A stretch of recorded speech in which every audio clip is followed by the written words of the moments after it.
வார்த்தை உடையதை நம்மை புதுப்பிக்கணும் ஆசைப்படுகிறோம். இயேசுவின் நாமத்தில் அல்லேலூயா.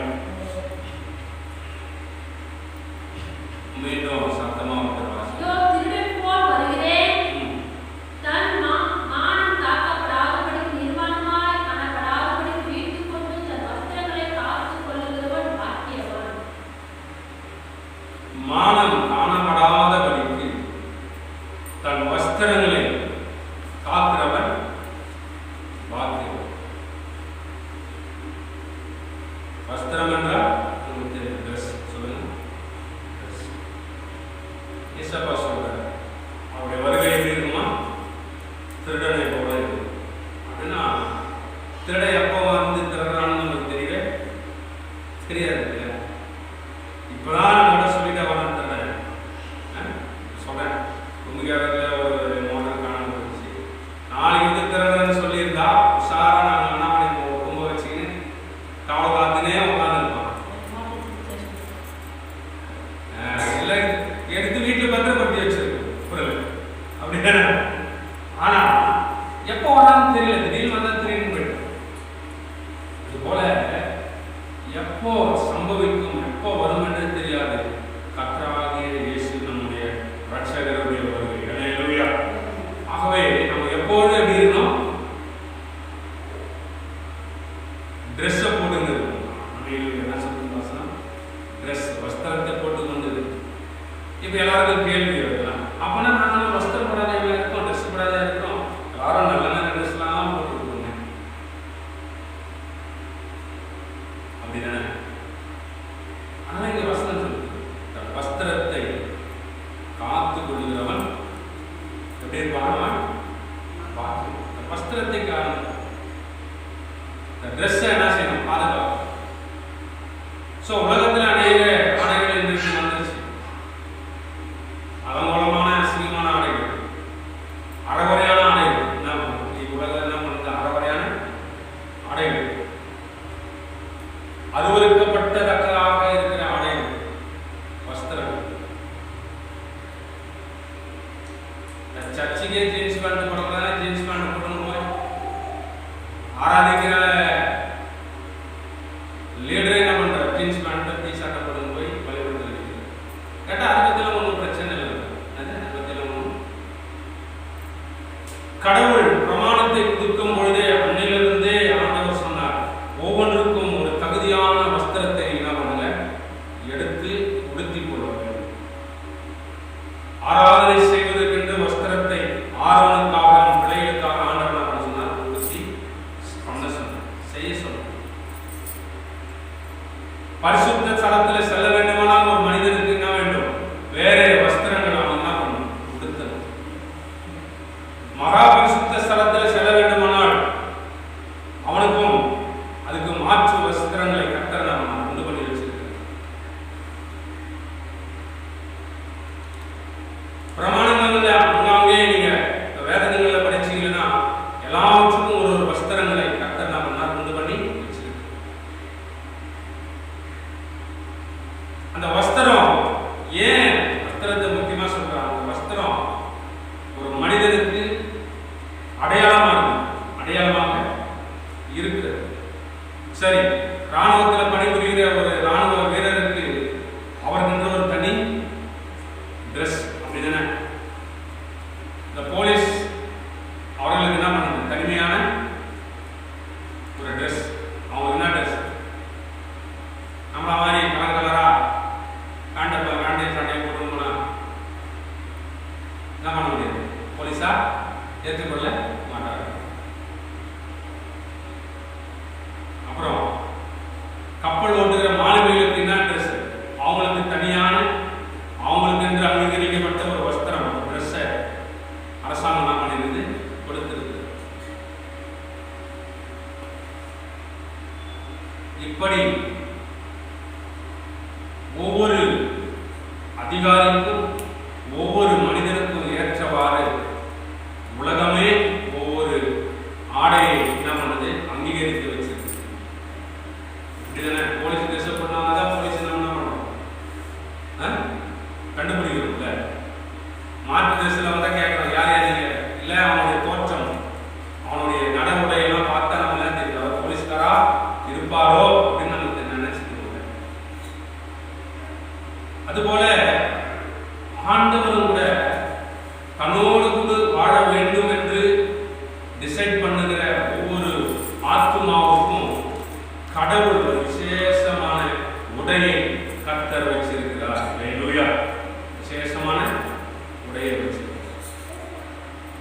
சரி, நம்மளாம் யாரை மாறப்போம்? மாறி இருக்கிறோம். சொல்லுங்க, மனவாட்டியாய் மாறிடும். மணவாளன் யாரு? நம்முடைய கர்த்தராகிய இயேசு. அப்படிதானே? நம்மள யாரு? இயேசுவை மணக்க போகிற மணவாளன். அப்ப உலக பிரகாரமா இருக்கிற ஒரு மணப்பெண்ணுக்கும் கூட ஒரு சில ட்ரெஸ் எடுத்து என்ன பண்றாங்க? கொடுக்குறாங்க. அப்படிதானே? கல்யாணம் பண்ணுது. கல்யாணம் ஆகிறதுக்கு முன்னாடி பல உடைகளை வைத்து அவளை என்ன பண்றாங்க? அலங்கரிக்கிறாங்க. அப்படிதானே? ஆமா. முதல்ல என்ன ட்ரெஸ் உலகத்துல? சொல்லுங்க பார்க்கலாம். கல்யாணத்துக்கு முன்னாடி என்ன ட்ரெஸ் எடுத்துறாங்க?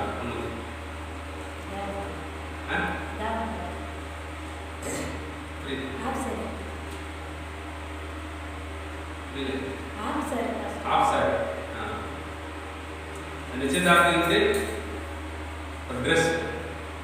முதல்ல என்னது? நிச்சயதார்த்தத்துக்கு ஆஃப் சாரி மாதிரி ஒரு சாரி எல்லாம் பண்றாங்க. அதுக்கப்புறம் சொல்லுங்க.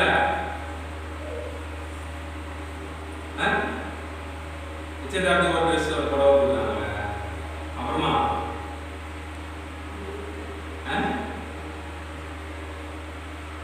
அந்த காலத்துல இருந்து கேட்டோம், இந்த காலத்துல பண்றது.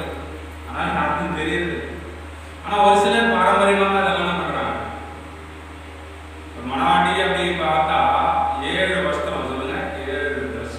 சொல்லுங்க, எத்தனை ட்ரெஸ்? 7 ட்ரெஸ். முக்கியமானது. நிறைய புடவைகளாக எடுத்து தராங்க. ஆனாலும் ஒரு மணப்பெண்ணா இருக்கிற ஒரு மணப்பெண்ணுக்கு 7 ட்ரெஸ்.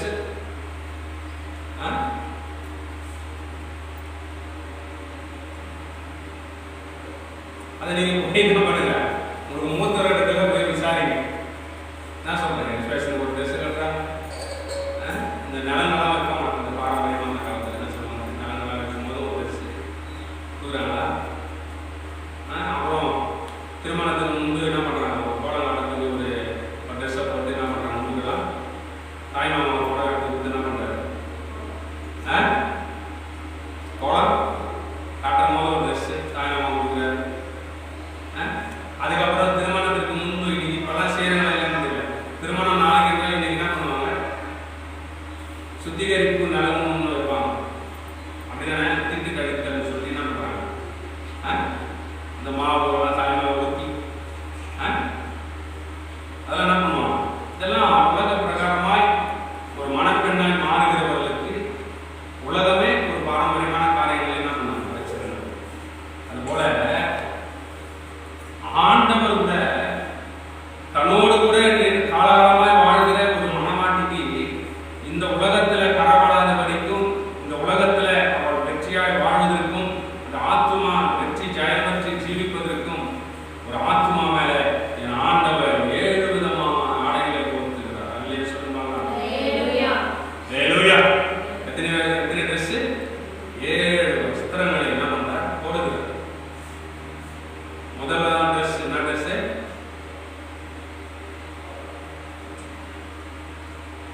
முதல் வஸ்திரம் மனந்திரம். சொல்லுங்க, ரட்சிப்பின் வஸ்திரம். முதல் வஸ்திரம் என்னது? ரட்சிப்பின் வஸ்திரம். செகண்ட், நீதியின் சால்வை. துதியின் வஸ்திரம். வசனம் சொல்லணுமா? சரி. நாலாவது வைராக்கிய சால்வை, சித்திர தைலாடை, வெண்வஸ்திரம், மெல்லிய வஸ்திரம். 7 வஸ்திரங்கள். சொல்லுங்க, எத்தனை? 7 வஸ்திரங்கள் மணவாட்டி இயேசுவை. இப்ப ரட்சிப்பின் வஸ்திரம். சொல்லுங்க, ரட்சிப்பின் வஸ்திரம்னா மனதார இயேசுவை தான் உலகம் பாவம் எனக்கு வேண்டாம், எனக்கு நீதி நியாயம் தான் வேண்டும் என்று நாம் நினைக்கிற மனசுல தீர்மானம் பண்ணி டிசைட் பண்ணும்பொழுது ஆண்டவர் அந்த ஆத்மா மேல போத்துகிறது தான் ஒரு நதி ரட்சிப்பின் வஸ்திரம். மனம் திரும்புதல் என்று சொல்லுகிற வஸ்திரம். அந்த வஸ்திரம் முடிந்தவுடன் நீதியிலே நடப்பேன், நீதியை பேசுவேன், உண்மையை பேசுவேன், நீதியை செய்வேன் அப்படின்னு நீதிமை பசிதாகமா இருக்கிற ஒரு மனிதன் மேல கடவுள் போத்துகிற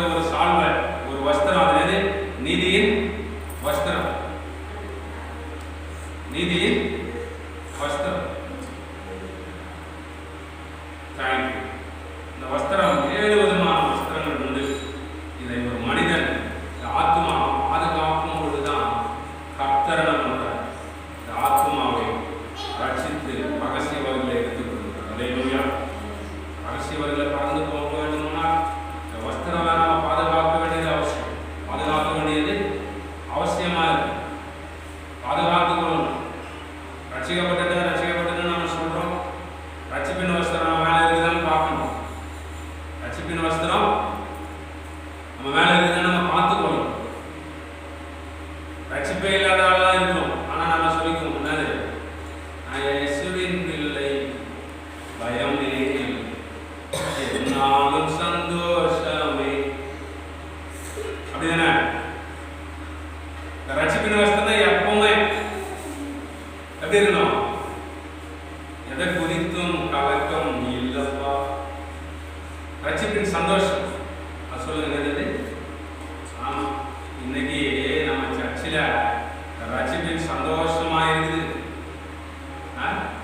அப்படியே ஏதோ 42 கப்பல் போன மாதிரி வரும்.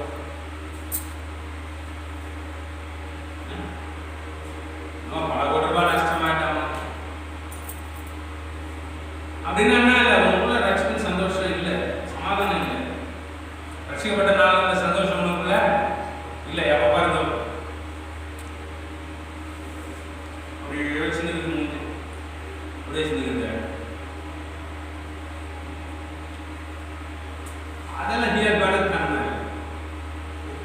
அப்படின்னா ரட்சிப்பின் சந்தோஷம் இல்லை. ஏன் ரட்சிப்பின் சந்தோஷம் வரமாட்டேங்குது? ரட்சிப்பின் வஸ்திரம் ஏன் இல்லாத போச்சுன்னா, தாவீது மேல இல்லாத போடும். நீங்க வீட்டுல சென்று வாசித்தீங்க சங்கீதம் 51. ரட்சிப்பின் சந்தோஷத்தை எனக்கு மீண்டும் தாங்க சொல்லும். என்ன சொல்றாரு? ஒரு சில பாவங்கள் அந்த சந்தோஷம் அவனை விட்டு போகிறது. அது போறதுனால கதறான், ரட்சிப்பின் சந்தோஷத்தை எனக்கு மீண்டும் தருவதா. ரட்சிப்பு இல்லாத நிறைய பேர் இன்னைக்கு என்ன பண்றாங்க? சந்தோஷம் இல்லை, சமாதானம் இல்லைன்னு சொல்லிட்டே இருந்தா அதனால அந்த வஸ்திரம் அவங்க மேல இல்லை. ரட்சிப்பின் சந்தோஷம் வஸ்திரம் என்ன பண்ணல இல்லை, அது நிர்வாணமா இருக்குது. உடம்பு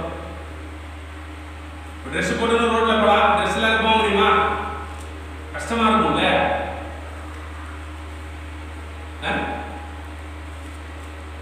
அப்ப என்னன்னா நமக்கு அந்த வெப்பம் பூச்சி தலை குனிஞ்சு நடக்கும்ல ட்ரெஸ்.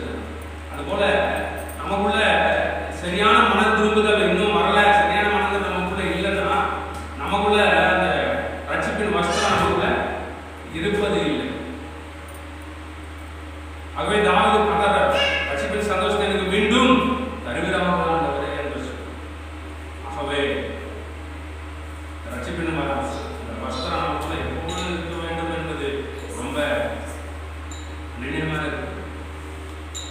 அடிப்படை 3:18 வார்த்தைகள் சொல்றாங்க, நீ நிர்வாணம் காணப்படாதபடிக்கு என்னிடத்துல தான் வாங்கி வஸ்திரங்களை வாங்கி உடுத்தி 3:18 நான் நீ ஐஸ்வர்யன் ஆகும்படிக்கு நெருப்பிலே புடமிட்ட பொன்னையும் உன் நிர்வாணமாகிய அவலட்சணம் தோன்றாதபடிக்கு நீ உடுத்திக் கொள்வதற்கு பெண் வஸ்திரங்களையும் என்னிடத்திலே வாங்கிக் கொள்ளவும், நீ பார்வை அடையும்படிக்கு உன் கண்களுக்கு கலிங்கம் போடவும் வேண்டும் என்று உனக்கு ஆலோசனை சொல்கிறேன். லவோதிக்கேயா சபைக்கு கடவுள் எழுதுற ஒரு மிகப்பெரிய ஒரு காரியம் என்னன்னா, இது அனலும் இல்லை குளிரும் இல்லை. என்னது இந்த சபை எப்படி இருந்தது? இந்த ஆத்மா அனலும் இல்லை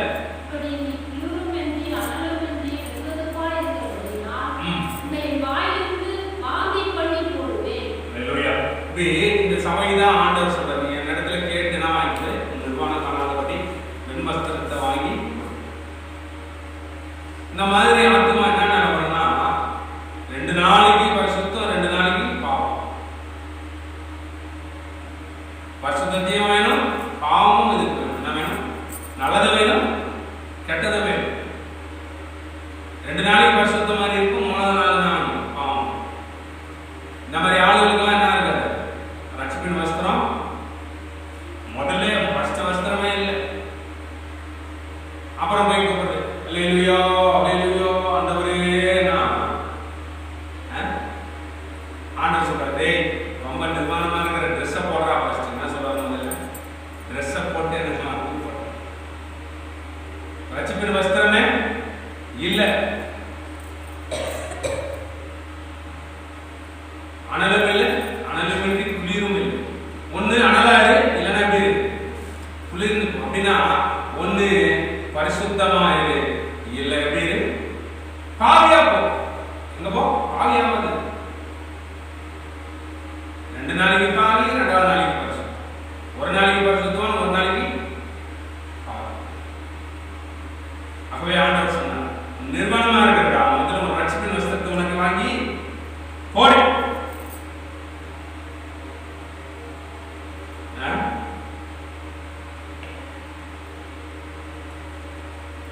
அதுக்கப்புறம் ஏற்கனவே எப்படி வந்ததுன்னே தெரியலையே, சப்பா கண்ணிலையா காதலியா மூக்கிலையா. ரட்சிக்கப்படாதவங்க இல்லை, ரட்சிக்கப்பட்டவங்க நான் சொல்றேன். இந்த வஸ்திரம் இல்லை, கண்ணிலையா காதலியா மூக்கிலையா சப்பாவுக்கு. நானும் சர்ச்சைக்கு தான் போறேன். சர்ச்சைக்கு ஒரு 2 நாள் வரேன், 3வது நாள் எங்க போறேன்? ஏதோ பாவத்துக்கு போறேன். இதெல்லாம் இல்லாம தன் நிர்வாணம் காணப்படாதபடி இருந்தா அவர் வரும்போது நாம காக்கப்படும். அல்லேலூயா. வஸ்திரத்தை நம்ம பாதுகாத்துக்கூடிய அறிவு நமக்கு வேண்டும். ஏன் வெள்ளை ட்ரெஸ் ஒயிட் ட்ரெஸ் போடுறோம்னா, ஒயிட் ட்ரெஸ் போட்டா அதை பாதுகாத்துக்கூடிய அறிவு வேண்டும். இப்போ இதை போய் போட்டு அப்படின்னு வெட்ட முடியுமா? ஒரு கறிக்கடையில போய் ஒரு கறியா இருக்க முடியுமா? அதுக்கான சேர்க்கையில் நடக்க முடியுமா? நடந்தா என்ன ஆகும்? இந்த ட்ரெஸ் என்ன ஆகும்? அரை பிடிக்கும்ல. அப்ப இதை போட்ட ஒரு அறிவு வேணும்ல. இங்கெல்லாம் போய் நான் உட்கார்ந்தா என்ன ஆகும்?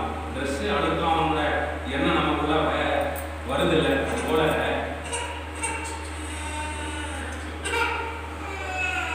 சரி சரி சரி விடுங்க விடுங்க.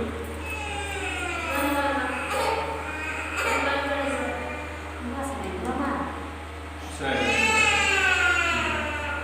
ஆகவே இந்த மாதிரி அறிவெல்லாம் நமக்குள்ள வேண்டும். ஏசப்பா தான் நமக்கு அதை தருவார். ஏசப்பா தான் நமக்கு தருவார். வஸ்திரங்களை பாதுகாத்துக் கொள்ளக்கூடிய அறிவு நமக்கு எப்பொழுதும் இருக்கணும். அப்படி இருந்தா நாம கர்த்தருடைய வருகையில, கர்த்தருடைய ராஜ்யத்தில் வரும்பொழுது கர்த்தர் நம்மை எப்பொழுதும் குறை வைத்துக் கொள்ள கர்த்தர் உதவி செய்யும். கர்த்தர் ஒரு மிகப்பெரிய அதிசயமான காரியங்களை நம்ம வாழ்க்கையில் செய்யும். இந்த வஸ்திரத்தை நம்ம என்ன செய்யணும்? பாதுகாத்துக் கொள்ளக்கூடிய அறிவு நமக்குள்ள வேண்டும். வஸ்திரத்தை என்ன செய்யணும்? பாதுகாத்துக் கொள்ளணும். சரி, மனதிற்கு 2வது இருக்கிற ட்ரெஸ், நீதியின் ட்ரெஸ் என்ன பண்ண முடியாது? நீதியின் சால்வை நமக்குள்ள வராது. நீதியின் சால்வை நமக்குள்ள வருவது ஒரு மிக கடினமாக இருக்கு. நீதியின் சால்வை நீதியை நிறைவேற்று. பசியாக இருக்கிறவனுக்கு ஆகாரம் கொடுப்பது, 2 ட்ரெஸ் இருந்த ஒரு ட்ரெஸ் கொடுப்பது, ஒரு கணத்தில் அடைந்த மறு கணத்தை காட்டுவது, இதெல்லாம் நீதி. இதெல்லாம் நீதியா இருக்கு. இந்த நீதியெல்லாம் நம்ம நிறைவேற்ற வேண்டுமானால் நீதியின் சால்வை நமக்குள்ள வேண்டும். நீதியின் சால்வை நமக்குள்ள அது வேண்டும். இந்த நீதியின் சால்வை நம்ம எப்பொழுதும் நமக்குள்ள போட்டு கொண்டு இருக்கிற காரியங்களை நமக்கு இருக்கும். கர்த்தர் அதுக்கேற்ற கிருபை நமக்கு தரணும்.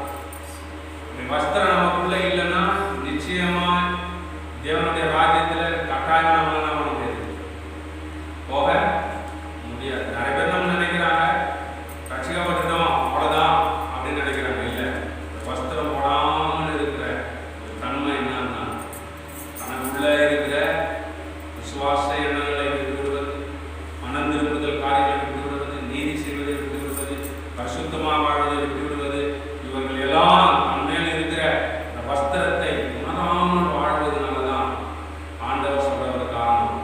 நீங்க வஸ்திரத்தை என்ன செய்ய? பாதுகாத்து. வஸ்திரத்தை நீங்க பாதுகாத்து. நீங்க செக்அப் பண்ணுங்க.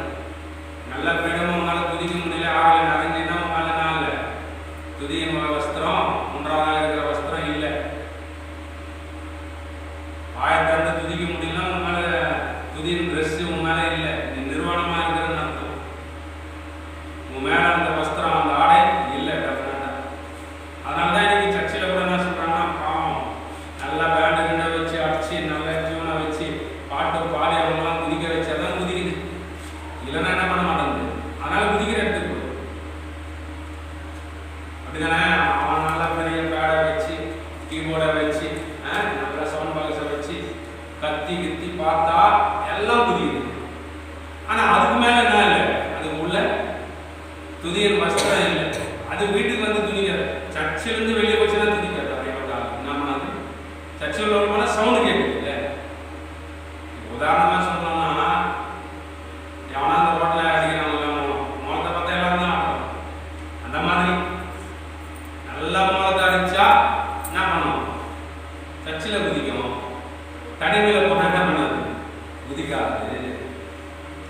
துதி வாயிலிருந்து வராது. என் வாயிலிருந்து நான் துதிக்க மாட்டேன்றேன் கடவுள்னா அதிகாலை நீங்க எழுந்து கூட இசபாயில விடுங்க, அதை விடுங்க, அதை செய்யணும் இல்லை. ஒரு குறைஞ்சது ஒரு 1/4 மணி நேரம் 20 நிமிஷமாக நல்லா என்ன பண்ணணும், ஸ்தோத்திரம் வணங்கணும். என்ன பண்ணணும்? அதுதான் துதியின்